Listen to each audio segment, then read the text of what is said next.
ಹೀಗೊಂದು ಅಂತಾರಾಷ್ಟ್ರೀಯ ಪ್ರಜಾಪ್ರಭುತ್ವದ ದಿನದ ಅಂಗವಾಗಿ ಮಾನ್ಯ ಜಿಲ್ಲಾಧಿಕಾರಿಗಳು ಈ ಒಂದು ಬೆಂಗಳೂರಿನ ಚಲೋ ಬೈಕ್ ರ್ಯಾಲಿಗೆ ವಿದ್ಯುತ್ ಚಾಲನೆ ನೀಡಿದ್ದಾರೆ. ಈ ಒಂದು ಬೈಕ್ ರ್ಯಾಲಿಯನ್ನ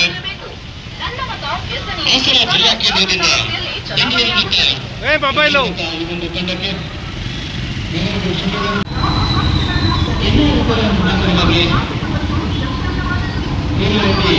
ಪ್ರತಿಮೆಯ ಅಂತಿಮವಾಗಿ ನಿರ್ಮಾಣವಾಗಿ ಜೈವಿಸುತ್ತಲನ್ನ ತಿಳಿದಿದೆ. ಬಹಳ ಸೊಗಸಾದ ಒಂದು ಲೋಕದಲ್ಲಿ ಈ ಒಂದು ಅಂತಾರಾಷ್ಟ್ರೀಯ ಪ್ರಜಾಪ್ರಭುತ್ವ ದಿನದ ಈ ಒಂದು ಕಾರ್ಯಕ್ರಮ ನಡೆದಾಗ ಈ ಒಂದು ಕಾರ್ಯಕ್ರಮಕ್ಕೆ ಒಂದು ಅನಿರೀಕ್ಷಿತ ಘಟನೆ ಹೃದಯಕ್ಕೆ ನೋವನ್ನುಂಟು ಮಾಡುವುದು, ವಿದ್ರಾವಕ ಅಪಘಾತ, ಒಂದು ದುರ್ವಿಧಿಯ ರೂಪದಲ್ಲಿ ನಮ್ಮ ಪುಟಾಣಿ ಮಕ್ಕಳನ್ನು ಬಲಿ ತೆಗೆದುಕೊಂಡು ಸುಮಾರು 10 ಜನ ಮೃತಪಟ್ಟರು. ಇಡೀ ಹಾಸನ ಜಿಲ್ಲೆ ತುಂಬ ನೋವಿನಿಂದ ನರಳಿತು.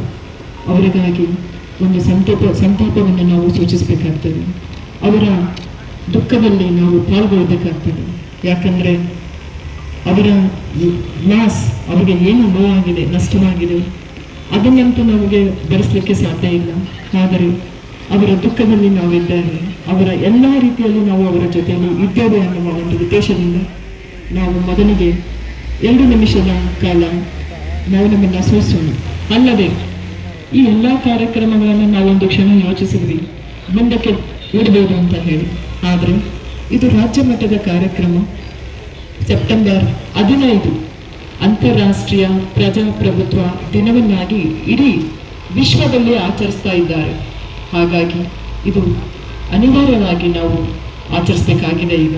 ಯಾಕಂದರೆ ನಮ್ಮ ಪ್ರತಿನಿಧಿಗಳು, ನಮ್ಮ ಜಿಲ್ಲೆಯ ಪ್ರತಿನಿಧಿಗಳು ರಾಜ್ಯ ಮಟ್ಟದಲ್ಲಿ ಪ್ರತಿನಿಧಿಸಬೇಕಾಗ್ತದೆ. ಹಾಗಾಗಿ ಎಲ್ಲ ಕಾರ್ಯಕ್ರಮಗಳನ್ನು ಮಾಡ್ತಾ ಇದ್ದೇವೆ. ಆದರೂ ಸಹ ಮನಸ್ಸಿನಲ್ಲಿ ತುಂಬ ಅಗಾಧ ನೋವಿನೊಂದಿಗೆ ಮತ್ತು ದುಃಖದೊಂದಿಗೆ ನಾವು ಇದನ್ನು ಆಚರಿಸಬೇಕಾಗ್ತದೆ.